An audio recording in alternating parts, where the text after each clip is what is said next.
Hola, ¿qué tal? Yo soy Sergio Guerra Torres y te doy la más cordial bienvenida a una nueva emisión de tu programa Diálogos Judiciales. Este programa lo realiza el Poder Judicial de Nuevo León en coordinación con Canal 28 y tiene como finalidad dar a conocer temas relacionados con el derecho y su aplicación práctica a casos concretos. A través de nuestros invitados e invitadas damos a conocer temas de los que ellos dominan. Por tanto, nos comparten sus experiencias y conocimientos para que sean de utilidad a tu vida cotidiana. Te invito también para que nos sigas en redes sociales. Estamos como Poder Judicial de Nuevo León en Facebook, YouTube, Instagram y Twitter. También puedes consultar nuestra página de internet en www.pjnl.gov.mx. Allí encontrarás información interesante relacionada con la actividad jurisdiccional y administrativa que diariamente los órganos de esta honorable institución ponen gratuitamente a tu disposición. En esta ocasión vamos a tocar un tema sobre derecho mercantil. Está con nosotros la licenciada María Ernestina Ureña Moreno, a quien vamos a dar a conocer en este momento a través de este video. Adelante. María Ernestina Ureña Moreno es licenciada en Derecho y cuenta con un posgrado en Derecho Mercantil por la Universidad Autónoma de Nuevo León. Tiene 42 años de trayectoria judicial, comenzando como meritoria en juzgado penal. Posteriormente, secretario primera instancia en materia civil y familiar, para luego incorporarse como proyectista a una sala. Ha sido jueza menor y jueza de jurisdicción concurrente. Actualmente es jueza oral mercantil en Monterrey, Nuevo León, cursando así su doctorado en Derecho Procesal y maestría en Argumentación Jurídica. Es profesora del TEC de Monterrey y la Universidad Autónoma de Nuevo León. Regresamos. Licenciada Ernestina, bienvenida a este programa. Agradezco que haya aceptado la invitación para estar aquí con nosotros.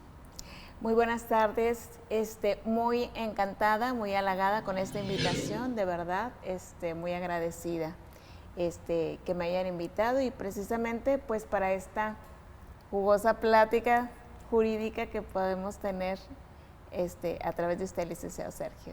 Muchísimas gracias, licenciada. Y bueno, el tema de hoy es generalidades del derecho mercantil. Primero que nada, para poner en contexto a nuestro querido auditorio, licenciada Ernestina, ¿nos podría decir qué es el derecho mercantil?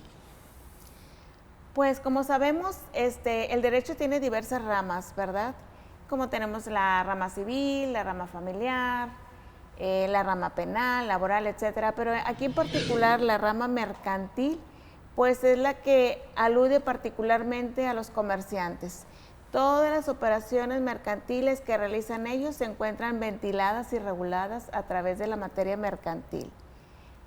Otra cuestión importante es, como lo menciona la propia ley mercantil, el comerciante se le reconoce como la persona física, sí, que puede ser una persona física que hace del comercio su vida ordinaria. Muy bien. Y que la particularidad en el comercio mercantil es precisamente el ánimo de lucro. Muy bien. Entonces, todos esos temas, es decir, el comerciante, la definición que de comerciante usted nos ha señalado, los actos de comercio prácticamente constituyen la parte general del derecho mercantil, es decir, de eso se encarga de regular en la actualidad el derecho mercantil. Efectivamente, licenciado Sergio. Todas las relaciones comerciales, operaciones, actos de comercio que se encuentran regulados y que establece un listado de todas las operaciones mercantiles que se consideran actos de comercio, así como lo que realicen los comerciantes. Hay un listado en el cual se puede acudir para saber que efectivamente es un acto de comercio. Es muy bondadosa la ley mercantil en ese aspecto de darnos ese catálogo, ese listado. Exacto. Muy bien, pues qué interesante saber que el derecho mercantil, como usted señalaba, forma parte de esas diversas ramas del derecho. Esto implica que el derecho mercantil no es exclusivamente el derecho, sino que el derecho es tan vasto como lo es las relaciones humanas y su especificación en la actualidad. Licenciada Ernestina, me llamó la atención que hace mención de la ley en el derecho mercantil. Hablando exclusivamente de fuentes del derecho mercantil, ¿qué otras herramientas o qué otros mecanismos o elementos proveen al derecho mercantil de aplicación? Bueno, efectivamente, la ley mercantil, vuelvo a reiterar, es muy bondadosa y nos señala precisamente fuentes como son la ley, entre algunos, los actos unilaterales de voluntad.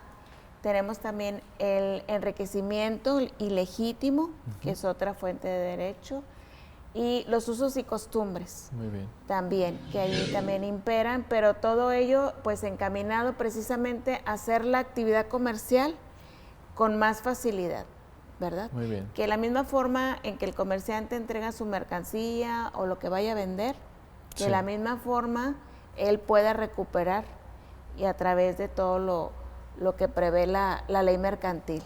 Esto implica que el derecho mercantil de alguna forma contiene no solo la regulación de los actos comerciales, sino también su garantía, es decir, cómo hacerlos valer ante una persona juzgadora en caso de incumplimiento.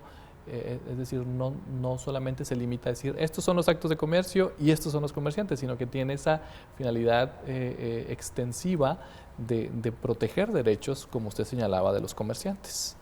Sí, definitivamente también ahí establece totalmente la competencia, o sea, en el momento de que para saber si una cuestión es mercantil o civil, para poder saber acudir, voy a ir a la autoridad mercantil o a la autoridad civil. Aquí en la particularidad estriba en que, recordemos como lo dije al inicio, este es el acto de los comerciantes, el listado que viene ahí.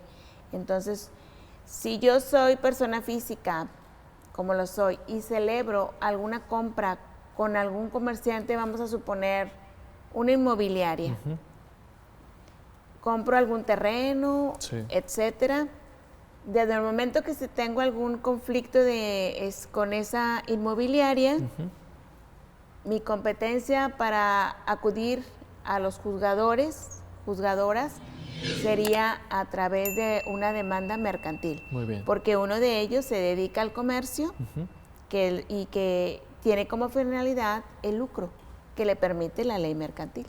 Por consecuencia, el acto mercantil lo absorbe la jurisdicción y competencia, lógicamente, de las autoridades mercantiles. Muy bien, qué interesante saber que pues el derecho mercantil es muy vasto. El derecho mercantil tiene no solamente la aplicación de la ley, usted señaló que existen fuentes del derecho mercantil, nos ha puesto un ejemplo para entender cómo es que los actos de comercio se presentan en la sociedad. Licenciada Ernestina, y con base en ello me llamó mucho la atención la mención que usted hizo sobre la costumbre. ¿Qué trascendencia tiene este concepto, es decir, la costumbre, frente al derecho mercantil?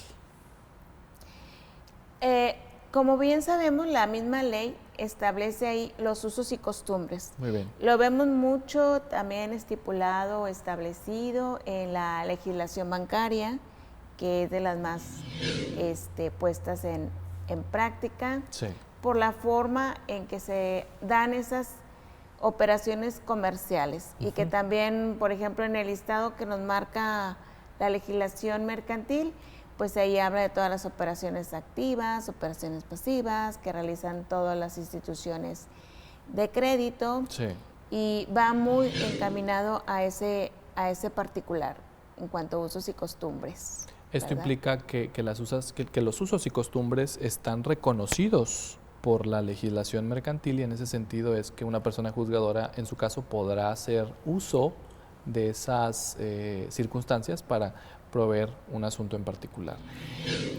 Licenciada Ernestina, nos ha también señalado que existen leyes mercantiles, que existe incluso un catálogo dentro de las leyes mercantiles. Para particularizar el tema y exponer a nuestro querido auditorio ese listado de leyes mercantiles, ¿nos podrá señalar algunas? Sí, por principio es importante señalar de que toda la cuestión mercantil es federal. Muy bien. Entonces, de ahí, de esa esencia sea federal que rige en toda la República. En tal virtud ahí tenemos como ejemplos de leyes federales mercantiles, pues es la ley de títulos y operaciones de crédito, la ley de sociedades mercantiles, ley de mercados de valores, todo ese tipo de cuestión mercantil es federal. Y esas son una de las leyes, ley de seguros y fianzas, de organismos auxiliares de crédito, que son de las más comunes que vemos en la práctica y a las cuales se socorre más, por así decirlo, en este punto. Muy bien, entonces no hay una ley mercantil mexicana exclusiva o denominada así, sino que existen leyes especiales que forman parte del derecho mercantil y que hacen las veces de regular estos temas que usted nos ha señalado sobre los comerciantes y sobre los actos de comercio. Efectivamente, sí, el licenciado Sergio.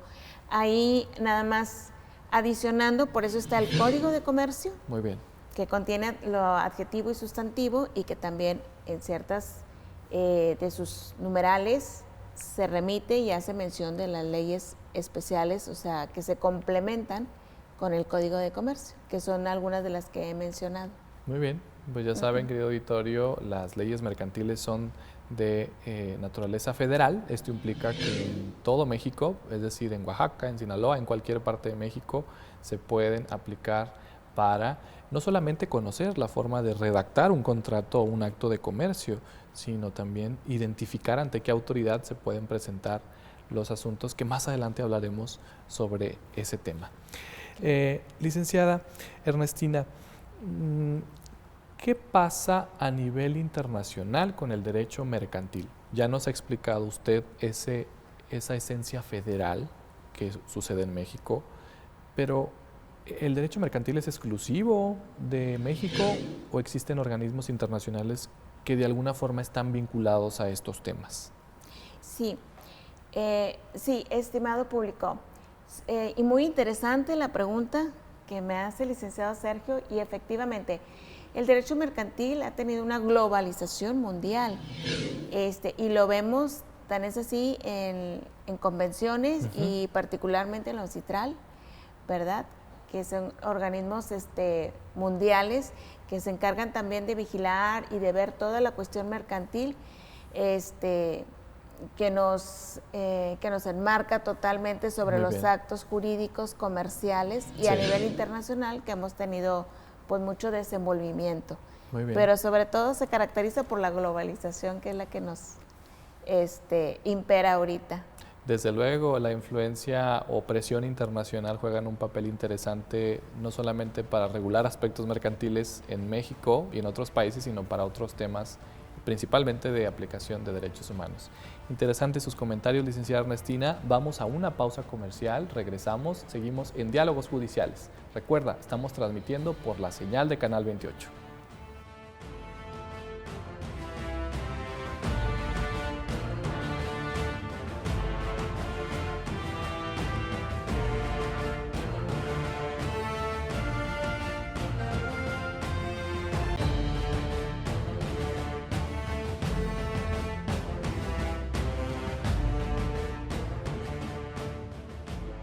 Regresamos a Diálogos Judiciales. Recuerda, estamos transmitiendo por la señal de Canal 28. En esta ocasión está con nosotros la licenciada María Ernestina Ureña Moreno y ella nos ha estado comentando acerca de las generalidades del derecho mercantil. En el bloque anterior, ella nos explicaba cómo es que ubicamos al derecho mercantil en el derecho mexicano y cómo es que esta importante materia o rama del derecho tiene como finalidad regular la trascendencia y actividad comercial en México, es decir, la definición de comerciantes por sí misma y la distinción de los actos de comercio en función a la cual se va a desarrollar este importante rubro. Licenciada Ernestina, para dar seguimiento a los comentarios que muy interesantes usted hizo en el bloque anterior, me gustaría particularizar algunos temas. Por ejemplo, me llamó la atención sobre los actos de comercio. ¿Nos podrá decir qué son específicamente y dónde los podemos encontrar regulados? O si en su caso existe una carta abierta para que de forma arbitraria se determinen. ¿Qué pasa con estos temas? Bueno, licenciado Sergio, sobre los actos de comercio, vamos a iniciar que todo acto de comercio surge de la buena fe de las partes. Muy bien. ¿Verdad? Entonces yo voy a celebrar una operación comercial, vamos a suponer una compraventa, y partimos de la base de que uno de ellos dos es comerciante. Podemos establecer también que la legislación mercantil marca un listado de los actos de comercio. Entonces, estimado público, ahí en su artículo 75 del Código de Comercio se encuentra el listado de que la ley mercantil reconoce como actos de comercio. Entonces, si tuvieran alguna duda, pudieran acudir a la legislación y ver ese listado donde entre otros se encuentra la compraventa mercantil, que vuelvo a reiterar.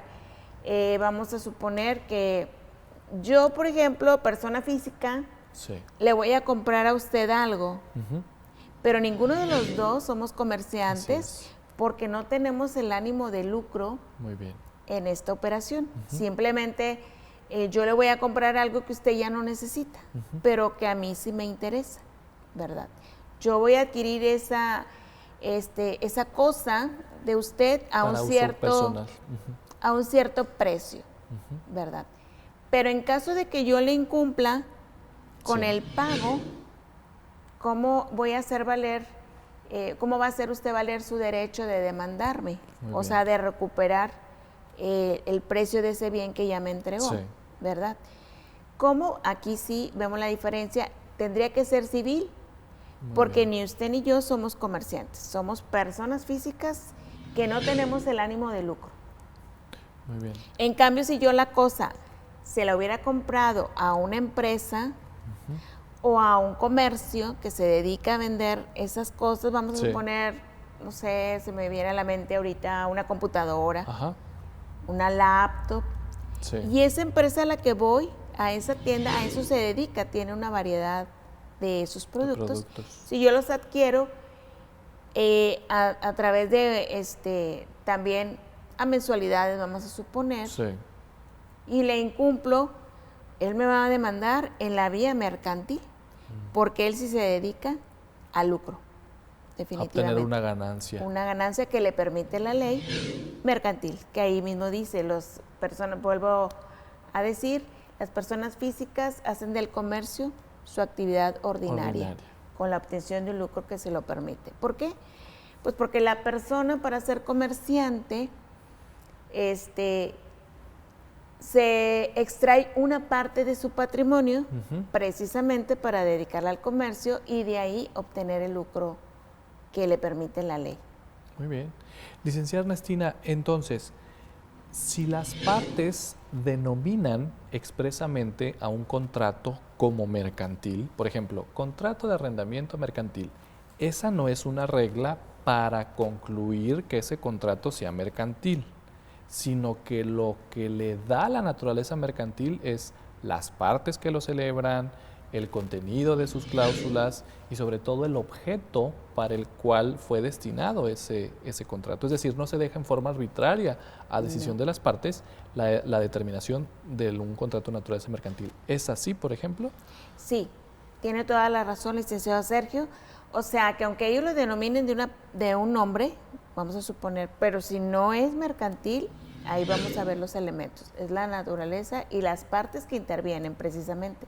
Volvemos a un poquito a redondear esto, de que si usted no se dedica al comercio, a arrendar bienes, casas, vehículos, simplemente una casa que usted tiene y a mí me interesa, es un arrendamiento entre personas físicas. Muy bien. ¿Verdad? Pero en cambio, si usted se dedicara a arrendar y a vender bienes inmuebles, en su momento, si hay algún conflicto, tendría que ser totalmente la demanda mercantil. Muy bien. Y el contrato, obviamente. Aunque usted le denominara contrato de arrendamiento mercantil, eso no es una no es, porque determinante. Se va a determinar de acuerdo, como bien lo dijo el licenciado Sergio, la naturaleza y las partes que están interviniendo en el acto jurídico. Exacto, que por lo general son comerciantes. Son comerciantes, exacto. Muy bien. Licenciada Ernestina, entonces ya nos ha dicho qué son los actos de comercio, ya nos ha señalado cómo se identifican, pero para efectos prácticos, para efectos de nuestro auditorio que nos está viendo en estos momentos, ¿por qué me interesa saber qué es mercantil y qué no? ¿Qué es lo que me va a dar esa utilidad, ese efecto útil de yo identificar este sí es mercantil, este es de naturaleza civil? ¿Qué consecuencias se implican en estas afirmaciones? Muy bien. Muy interesante la pregunta, licenciado Sergio. Estimado auditorio, sobre este particular, la trascendencia de saber el tipo de operación que se está celebrando o el tipo de acto jurídico que estamos celebrando es para saber ante qué autoridad voy a acudir en un momento dado en que se dé un incumplimiento. ¿Va a ser civil o va a ser mercantil?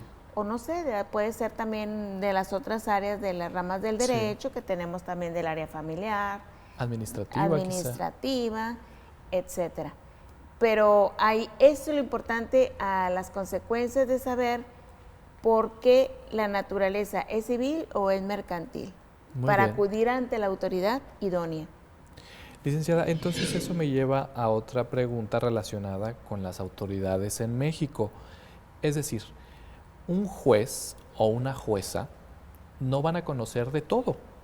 O sea, existen esas distinciones también en las autoridades mexicanas, así como lo existen en los contratos o en los actos jurídicos como los de comercio. Sí, efectivamente. Ahí tenemos que, volvemos a decir, la materia mercantil es federal, ¿sí? Entonces rige en toda la República. Y cualquier cuestión que surja, vamos a ver dónde se va a tramitar ese juicio. En este estado donde tú radicas o en otro estado de la República, atendiendo a lo que hayan acordado al momento de celebrar el contrato o el convenio, ¿verdad? Dependiendo, el acuerdo de voluntades. Muy bien. Ya ves que la voluntad de las partes es la principal fuente que rige una disposición contractual, ¿no? Exactamente. Entonces, pues ahí cada quien lo que pacta y ahí se ponen de acuerdo, pero ya veremos si está correcto lo que pactaron, atendiendo a qué autoridad van a ocurrir. Muy bien. Bueno, pues también no solo es un efecto útil saber identificar el acto mercantil en su caso, sino que eso te lleva como consecuencia a dirigirte a la autoridad mercantil respectiva, dependiendo del territorio, que pueda emitir un pronunciamiento sobre el particular del contrato mercantil. Y bueno, eso también me lleva a otra pregunta. ¿Los contratos mercantiles existen entonces o se denominan actos de comercio? ¿O cómo podemos explicar esta distinción entre actos y contratos mercantiles? Ok, como volvemos a decir, o sea, está listado en el artículo 75 de nuestra legislación mercantil. Y también tenemos, de ahí mismo derivan los contratos mercantiles que, de acuerdo a la operación que se está realizando, por eso decíamos la naturaleza, puede ser lo que maneja un contrato de compraventa mercantil, lo otro que conocemos mucho, el contrato de apertura de crédito, que se da más entre las instituciones bancarias, pero también entre las empresas hemos visto, los contratos que realizan las financieras, contratos de seguros, toda esa denominación de los contratos va acorde a la operación que las partes están celebrando y de ahí toman la denominación. Muy bien. Licenciada, y sobre estos ejemplos que usted nos ha señalado de contratos mercantiles, seguramente existirán más. Me parece que existen tantos contratos como leyes lo haya también en su momento. Pero, licenciada, ¿la ley te proporciona un formato para celebrar un contrato mercantil? ¿Yo puedo acudir y ver un formulario a llenar? ¿Cómo funcionan los contratos mercantiles y su regulación en las leyes, desde luego mercantiles, en México? Sí, tienen particularmente los elementos de los contratos, siempre son la voluntad de las partes y el objeto, ¿verdad?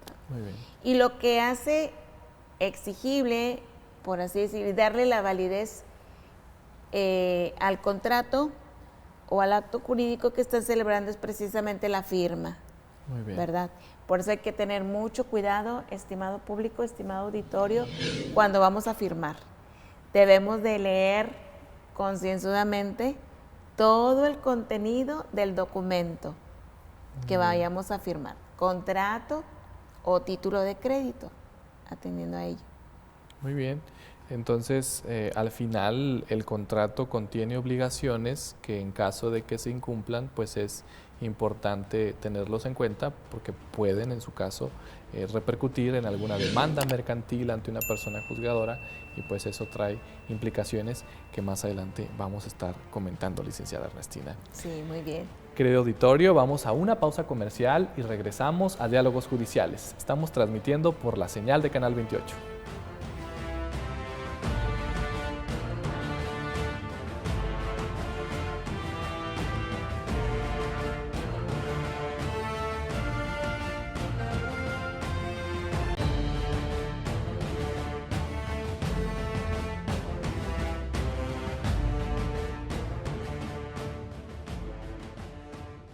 Regresamos a Diálogos Judiciales. Estamos transmitiendo por la señal de Canal 28. Te invito para que consultes nuestras redes sociales. Estamos como Poder Judicial de Nuevo León a través de Facebook, YouTube, Instagram y Twitter. También puedes consultar nuestra página de internet. Estamos como www.pjnl.gov.mx. Allí encontrarás información relevante de forma gratuita que diariamente las adscripciones del Poder Judicial de Nuevo León tienen para ti. Es decir, información no solamente jurisdiccional, sino administrativa que puede ser de tu agradable interés. En esta ocasión, la licenciada María Ernestina Ureña Moreno nos ha estado platicando acerca de las generalidades del derecho mercantil. Ella, en forma particular, nos ha señalado que se entienden por actos de comercio, qué finalidad tiene un comerciante y sobre todo la trascendencia de vincularse a un contrato mercantil. Licenciada, hemos hablado sobre estas consecuencias que de manera general tiene suscribir a través de la firma un contrato mercantil. ¿Nos podría particularizar cuáles son estas consecuencias e implicaciones de formar parte de un contrato mercantil? Sí, cómo no. Estimable auditorio, precisamente las obligaciones que uno contrae al momento de firmar un contrato mercantil, lo recomendable y que yo siempre les reitero mucho es que lean muy bien el contenido porque de ahí se advierte a qué te estás obligando, ¿verdad? Puede ser a los pagos o a entregar cosas, una de las dos. Pero también es importante que si incumples con tu obligación, vamos a suponer de pago o de entregar alguna cosa que está pactada, pues sí tiene sus consecuencias jurídicas a través de la vía mercantil, que vemos que inclusive primordialmente es el embargo de bienes. Muy bien. Que vuelvo a repetir un poquito, que precisamente esas son de las bondades que marca la ley mercantil. Sí. En cuanto a las operaciones comerciales, de que la misma forma en que tú o entregas el bien o entregas el dinero o la operación, que en esa misma forma tan rápida que lo haces, tenga la misma forma de que se te regrese. Muy bien. A través de estos medios, que es el más común, como le digo, licenciado Sergio, es el embargo de bienes inmediato, ¿verdad? Licenciada, ¿y el embargo de bienes en sí qué implica? ¿Tiene como finalidad el trasladar el dominio? Es decir, ¿te quitan algo? ¿O en sí cuál es esta definición de un embargo como tal? Sí, el embargo de bienes por principio siempre es sobre bienes propiedad del demandado, del deudor, por lo general. Pero la ley señala los bienes que son inembargables. Muy bien. Por eso es importante también que aunque lo pongan en el contrato o en el convenio de que se embargarán estos bienes, si son de los inembargables, eso se tiene por no puesto. Muy bien. Aunque esté en el documento. Sí. Eso es importante. Entonces, para hacer una cuestión así, el artículo, entre otros, del Código Procesal Civil marca más estratégicamente el listado de los bienes que son inembargables. De hecho, se maneja o lo describe de manera singular. Muy bien. Habla de que dice, no se pueden embargar el hecho cotidiano, Muy bien. la ropa que trae puesta, sus enseres, la televisión, la lavadora, la radio inclusive habla. Las cuestiones de uso personal o cotidiano. Exactamente, o tus instrumentos de trabajo no los pueden embargar. Muy bien. ¿Verdad? Entonces, todo lo que está fuera de ese listado que marca, se puede embargar. Muy bien. Todo eso. ¿Para qué sirve el embargo? Es un embargo, también es importante señalar, estimable auditorio, de que el embargo cuando inicia el juicio ejecutivo en particular es para embargar provisionalmente los bienes, o sea, asegurar el monto que se reclama durante el juicio. Por eso es un embargo provisional e inmediato, porque todavía tenemos que esperar a que se resuelva el juicio para saber si va a proceder o no. Muy bien. Por lo pronto está garantizado el adeudo con el embargo de bienes. Pero supongamos que no procede el juicio, inmediatamente se levanta el embargo. Muy bien. Entonces es una garantía hasta en tanto se resuelve el fondo del asunto, en su caso. Exactamente. Bien, pues qué implicación interesante, sobre todo cómo es que se vincula el embargo al incumplimiento de un contrato. Esto implica también el cierto cuidado que se debe tener al suscribir un contrato a través de la firma, a través de la manifestación de cualquiera de sus formas, del consentimiento desde luego, y sobre todo estas implicaciones que usted ampliamente nos ha señalado. Licenciada Ernestina, al inicio de este programa también usted señalaba como modalidad de los actos de comercio a los títulos de crédito. ¿Qué son? Los títulos de crédito en particular se vienen establecidos en la Ley de Títulos y Operaciones de Crédito, que es federal, volvemos a decir, ¿verdad? Materia mercantil es federal. Entre los más comunes en la práctica y que más tienen circulación, o sea, que los vemos transmitirse, son el pagaré, que es el más común, el cheque, la letra de cambio. La letra de cambio también se menciona, pero está en menos uso, porque la letra de cambio no establece pago de intereses. Muy bien. Por eso ha entrado en desuso. Se utiliza más el pagaré, el cheque, porque es de más fácil circulación o de transmisión entre las partes. La forma, por ejemplo, el cheque, pues la forma de pago inmediata, ¿verdad? Sí. Nada más vas al banco. Pero los títulos de crédito tienen esa finalidad de un cobro inmediato, por así decirlo, ya que la Ley de Títulos y Operaciones de Crédito establece claramente que la persona que tiene el título de crédito y vencido el documento, si lo tiene el acreedor, es porque no se lo han pagado. Muy bien. Porque una vez que se lo pagan, deben de entregarlo al deudor. Eso es muy importante, ¿verdad? También lo otro importante es que cuando hacen pagos parciales, deben de anotarse al reverso del documento. Del título de crédito, que puede ser el pagaré, los documentos que usted nos ha señalado como títulos de crédito. Exacto. Y la otra particularidad que da la Ley de Títulos es que siempre dice, es el derecho literal que en él se consigna. O sea, lo que está escrito ahí, así es. No lo puedes variar, no lo puedes tachar, no lo puedes enmendar, porque si no ya le va a quitar validez. Y lo que le da también eso, la importancia, es la firma. La firma es la que identifica el consentimiento de que estás aceptando ese documento. Llámese pagaré, llámese letra de cambio, llámese cheque. Pero vuelvo a reiterarle, licenciado Sergio, el más común en la práctica es el pagaré. Es el pagaré. Porque establece los intereses. El cheque, pues no, ¿verdad? Nada más la cantidad. La cantidad.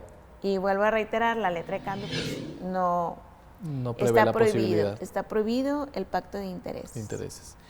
Licenciada Ernestina, entonces hay una diferencia sustancial entre un contrato mercantil y un título de crédito. No son lo mismo.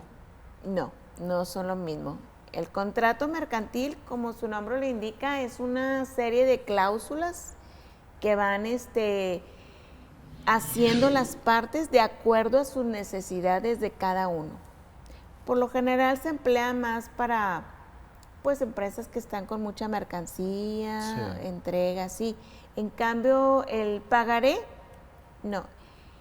Ahí vuelvo a reiterar, no tienes por qué establecer de qué deriva el pagaré. La ley de títulos señala expresamente los requisitos. Muy bien. Día de suscripción, ciudad, orden incondicional de pago. Muy bien. ¿Verdad? O sea, que no puedes establecer nada, aunque ustedes lo pongan, estimado público, se condiciona a esto, o que si no me entrega la lavadora, vamos a suponer, o lo que le quiera poner, eso no vale aunque lo pongan, porque la ley es muy clara, dice, no puedes poner ninguna condición en este tipo de títulos. Y puedes pactar intereses, viene el renglón de intereses, el capital, dónde lo vas a pagar, a quién se lo vas a pagar y la firma. Esto es lo importante y entre los elementos que debe de contener el pagaré. Pero también así es la forma en que le da la ley que inmediatamente trae una vía ejecutiva mercantil y que le denomina aparejada ejecución, pero que traducida así normal, embargo. Muy bien. Embargo inmediato de bienes. Pero es el embargo al iniciar juicio, es un embargo provisional. Para que el acreedor se sienta seguro de que esos bienes ya embargados, el deudor no puede disponer de ellos. No los puede vender, no los puede donar, por ejemplo, están, entre comillas, asegurados, o mejor dicho, embargados. Embargados, exactamente. A veces, no sé, la gente se le hace fácil, licenciado Sergio, que embargados empieza a donar o a ceder. Disponer de ellos. Disponer de ellos, por ejemplo, un automóvil o la casa, el inmueble, pero eso no le libera simplemente estás transmitiendo ahora quién es el deudor. O sea, prácticamente el embargo sigue al bien embargado, no sigue a la persona, sino se está directamente vinculado con la cosa que se embarga. Exacto. Por Muchas más veces, que la transmitas. Exactamente, licenciado. O sea, a veces la gente, no, ya lo cedí o lo doné a tal persona. Ya no te debo, o sea, sí. Nada más que al haber hecho esa operación, que indebidamente no la debe de hacer, ¿verdad? Desde que se decrete el embargo. Pero entonces ya ahora el nuevo deudor es a la persona que le cediste o que le donaste.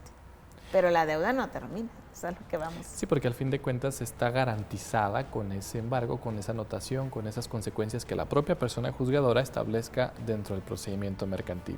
Pues vamos avanzando, licenciada Ernestina, vamos a una pausa comercial y regresamos. Estamos en Diálogos Judiciales. Recuerden, transmitimos por la señal de Canal 28.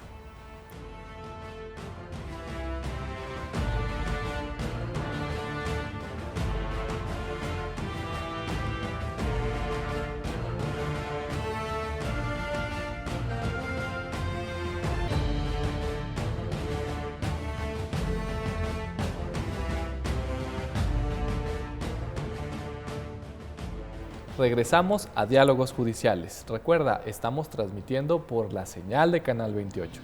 En esta ocasión, la licenciada María Ernestina Ureña Moreno nos ha estado explicando acerca de las generalidades del derecho mercantil, es decir, qué es como parte del derecho en general, qué son los actos de comercio y sobre todo la trascendencia que tiene el suscribir a través de la firma o cualquier medio donde se manifiesta el consentimiento un título de crédito o un contrato mercantil. Licenciada Ernestina, siguiendo con esa circunstancia de efectos y consecuencias, ¿nos podría explicar los procedimientos o el catálogo, en su caso, de procedimientos a través de los cuales las leyes mercantiles prevén el acudir con una persona juzgadora a someter a su consideración algún conflicto o alguna controversia comercial?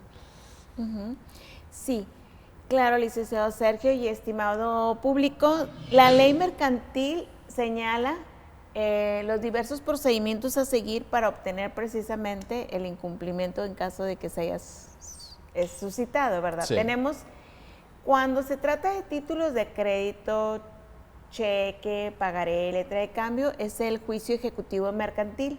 Muy bien. Que trae el embargo inmediato de bienes. Perfecto. Está el juicio ordinario mercantil, que es otro diverso para los demás documentos, lo más común son facturas. Están los medios preparatorios a juicio, que precisamente como su nombre lo indica, es algún elemento que le falta al documento y la ley señala esa particularidad para poder completar los requisitos de esos documentos. Estos son en particular los más comunes. Hay también unos juicios especiales, ¿verdad? Fideicomiso, prenda, Sí. Todo lo de los contratos de refaccionarios, contratos de habilitación y avío, eso también que forman parte de la ley mercantil. Pero aquí, entre lo más común que se ve es el juicio ejecutivo, que es el que trae inmediatamente el embargo en base a un pagaré, que es lo que más ordinariamente se suscribe o se firma por las partes. Aquí también es importante, en la vía ejecutiva es una acción privilegiada, Sí. como lo denomina también los criterios jurisprudenciales, ¿verdad? Podemos ver eso. ¿Por qué? Porque precisamente no tienes por qué decir la operación que hiciste para firmar ese documento. La ley te releva de eso. Simplemente, si tú tienes el documento, llegó al vencimiento y no te lo pagaron, es suficiente para que demandes. Aquí tengo el documento, no me fue pagado, te demando inmediatamente mercantil y le pido a la persona juzgadora el embargo de bienes porque así lo prevé la legislación. Sí. Y es una forma de garantizar, mientras se tramite el juicio, Ajá. de que no disponga los bienes o que se vaya a deshacer de ellos. Es por eso un embargo provisional. Provisional. Se confirma cuando se dicte la sentencia definitiva y que es procedente el juicio. Muy ¿Verdad? bien. Bueno, pues qué interesante saber que existe este catálogo de procedimientos a través de los cuales los interesados e interesadas pueden someter a controversia, a debate, la posibilidad de que se pronuncie una persona juzgadora con relación a un contrato mercantil o a un título de crédito o en general de los actos de comercio que usted bien nos ha señalado. Licenciada Ernestina, hay un tema que me llama mucho la atención y es el relacionado con los derechos humanos. ¿Están presentes en el derecho mercantil o es un tema aparte? No, claro que sí, están presentes y sobre todo enmarcado desde el año 2011, cuando ya se dio más auge a los derechos humanos. En materia mercantil se ha visto más por la cuestión de la usura, que va más dirigido a los intereses. O sea, ya es obligatorio para todas las autoridades de carácter mercantil vigilar que los intereses no sean excesivos, que se denominan usureros, pero ya es una obligación de la autoridad. Pero eso es cuando está en juicio. Muy bien. Vamos a suponer de que, no sé, hayan pactado en el pagaré el 10% mensual. Es muy alto. Anual nos daría un 120%. Ajá. Exacto. Entonces, de acuerdo a los parámetros que está fijando la Corte de que nos obliga a las autoridades a analizarlo, o sea, quiere decir que aunque la parte deudora no lo haya hecho valer, o sea, que no se haya defendido sobre los intereses, las autoridades estamos obligadas a analizarlo. Muy bien. Y ver, ok, el interés que se pactó en este documento, ¿es usurero o no? O sea, ¿es excesivo o no? Siguiendo los parámetros que nos marca, ahí es donde se determina. Si, por ejemplo, este 10%, vamos hipotéticamente que estamos mencionando como ejemplo, de acuerdo al análisis que se hace, resulta excesivo, la misma Corte nos obliga a las personas juzgadoras a reducirlo. y se reduce al término que señala de acuerdo a esos parámetros que se analizan en la sentencia. Esa es una de las formas y de que es un derecho humano a que no se exceda de lucro, ¿verdad? Licenciada Ernestina, ¿y esa protección a los derechos humanos, principalmente el evitar que se presente la usura en los actos de comercio, que usted ha señalado principalmente en los pagarés, hay un tope que las personas juzgadoras tienen como interés, o exactamente qué aspectos o qué rubros toman en consideración para reducir, por ejemplo, ese 120, 130% anual? ¿Hasta dónde pueden, en su caso, actuar? Sí, licenciado Sergio, hay, entre algunos de los parámetros, son como 8 parámetros que nos marca la Suprema Corte que se deben de analizar de oficio. Pero vemos que en los pagarés, en cuanto a su elaboración y el contenido de sus elementos, pues nada más es el nombre de la persona acreedora, el nombre del deudor, la cantidad a pagar, la fecha de suscripción, la fecha de vencimiento y firma. Entonces, ahí a veces nos encontramos ante esa disyuntiva porque entre los parámetros que marca la Corte dice, bueno, ¿a qué se dedica la persona? Pues no se desprende del documento, ahí nomás dice el nombre. ¿Y el deudor a qué se dedica? Tampoco. ¿Dónde vive o particularmente? ¿A qué, cuál es su grado de preparación? Tampoco. Así. Y así sucesivamente. Entonces, por eso, ante esas cuestiones, a veces lo equiparamos a la cuestión de los contratos de apertura de crédito, que no traen ese tipo tampoco de garantías. Muy bien. Entonces, ahí, que es lo mismo que sucede con el pagaré. No se fija ninguna garantía. Dentro del título de crédito. Exacto. Como la hipoteca, por ejemplo. Exactamente, ahí no lo establecen, y hay algunos contratos de apertura de crédito que tampoco traen alguna garantía, ¿verdad? Que vemos mucho, por ejemplo, aperturas de crédito, ¿verdad? Nada más es el crédito. Entonces, ese tipo de cuestiones, entonces se equipara un poco al pagaré porque no traen esas garantías y por ende nos basamos en las tasas más altas que estén en el mercado con las más bajas. Y tomamos un término medio para de ahí deducir que efectivamente es excesivo o no es excesivo, y en su caso, si es necesario, se reduce. Pero si no, a veces sucede que dicen, no, ¿sabes qué? Vamos a ver, por ejemplo, no, fíjate que es que fijaron el 2%, no, pues no es excesivo, de acuerdo al análisis y tabulador que acabamos de ver, se queda igual. Pero sí nos obliga a la Corte a que aun y cuando de antemano nosotros veamos que es el 2% y decimos, pues no es excesivo, ¿verdad? De todas formas se tiene que hacer el análisis de todos los parámetros que marca, y de ahí se advierte y se tiene que determinar si hay usura o no hay usura.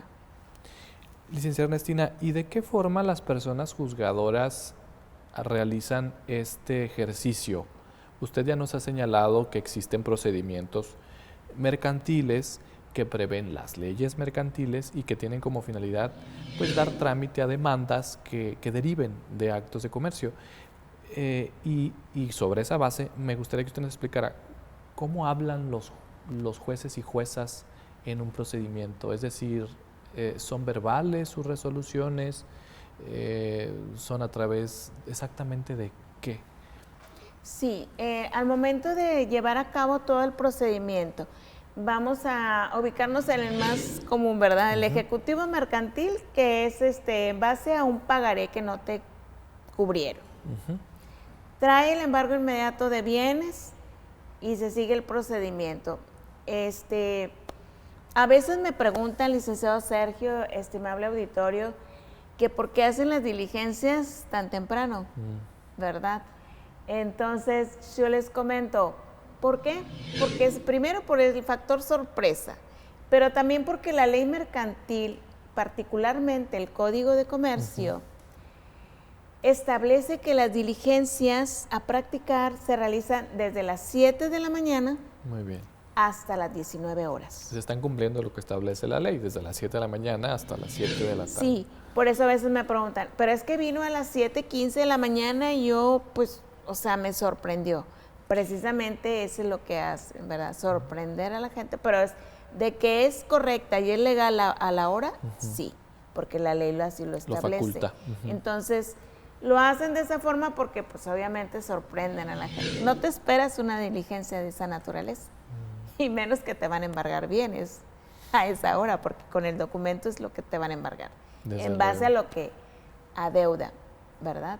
Se sigue un procedimiento, el mercantil, 8 días para contestar, en el ejecutivo, 3 días de vista, desahogo de pruebas, y ahí se dicta la sentencia. Muy bien. Al momento de analizar la sentencia, analizar el documento, llega un apartado donde vamos a entrar a la usura, que es la obligatoria en el pacto de intereses. Entonces es a través de una sentencia en donde el juez emite su pronunciamiento y establece las consecuencias que debe tener presente en ese momento para ya sea reducir o simplemente hacer el estudio y decir no hay usura, no hay nada que de alguna manera reducir en este caso. Exactamente. Haciéndose ese análisis conforme a los parámetros, ahí se determina. Pero como dice usted, licenciado Sergio, es en la sentencia definitiva donde se hace el análisis de todo, del documento, y se llega a la etapa de los intereses, que vuelvo a repetir, aunque no lo pide el deudor, es obligación de la autoridad estudiarlo y decir, ¿no es excesivo o si es excesivo? En caso de que sea excesivo, se tiene que reducir forzosamente. Muy bien. Bueno, pues ya saben, al final la suscripción de actos de comercio, en particular un título de crédito, un contrato mercantil, aunque las partes hayan establecido una tasa de interés ante el impago de obligaciones principales, pues eso no les da el carácter de inmunes o intocadas, sino que al final esa tasa de interés está sujeta a un análisis oficioso por parte de las personas juzgadoras que participan en los procedimientos jurisdiccionales que usted nos acaba de señalar. Licenciada Ernestina, me gustaría que nos diera algunas circunstancias o algunos consejos para aquellas personas que están interesadas, principalmente los estudiantes, en la materia mercantil. Pues sí, pues soy una apasionada de la materia, licenciado Sergio, estimable auditorio, particularmente, bueno, todas las materias, pero sabemos que la materia civil también es de las principales y la mercantil, pues obviamente por la cuestión de los comerciantes, pero tiene mucha importancia, precisamente volvemos a reiterar, porque esta materia permite a los comerciantes el ánimo de lucro. Muy bien. ¿Verdad? Y yo solamente siempre les aconsejo, y a lo mejor me vuelvo muy repetitiva, inclusive con los alumnos, de que siempre verifiquen bien antes de firmar. No firmes nada en blanco. Primero lee, y si tienes alguna duda, pues coméntalo con la persona que está llevando a cabo la operación, porque la firma es la que te obliga. Y una vez firmado, no puedes alegar alguna cuestión de que pues no sabía, no entendía, etcétera, ese tipo de cuestiones importantes. Muy bien. Pues muchísimas gracias por estar aquí con nosotros. Licenciada Ernestina, le hago entrega en este momento de un detalle por parte del programa Diálogos Judiciales para que al momento de estar dictando alguna resolución judicial usted pueda tenernos presentes y sobre todo darnos la difusión que tiene este programa en redes sociales. Claro que sí, muchísimas gracias a ustedes. Está hermosa, licenciado. Muchas gracias, Muchas licenciada. gracias. Y bueno, también invito a nuestro querido auditorio para que a través de las plataformas digitales que tenemos a su disposición, es decir, en www.pjenl.gov.mx, consulten las publicaciones académicas que comúnmente realiza el Poder Judicial de Nuevo León. Esto es, disposiciones o sobre todo artículos y revistas que están de forma gratuita en el portal de internet. Las pueden descargar, consultar y compartir, insisto, de forma gratuita. No te pierdas de esta información que está a tu alcance. Esto fue todo por hoy. Nos vemos en otra emisión de Diálogos Judiciales. Seguimos transmitiendo por la señal de Canal 28.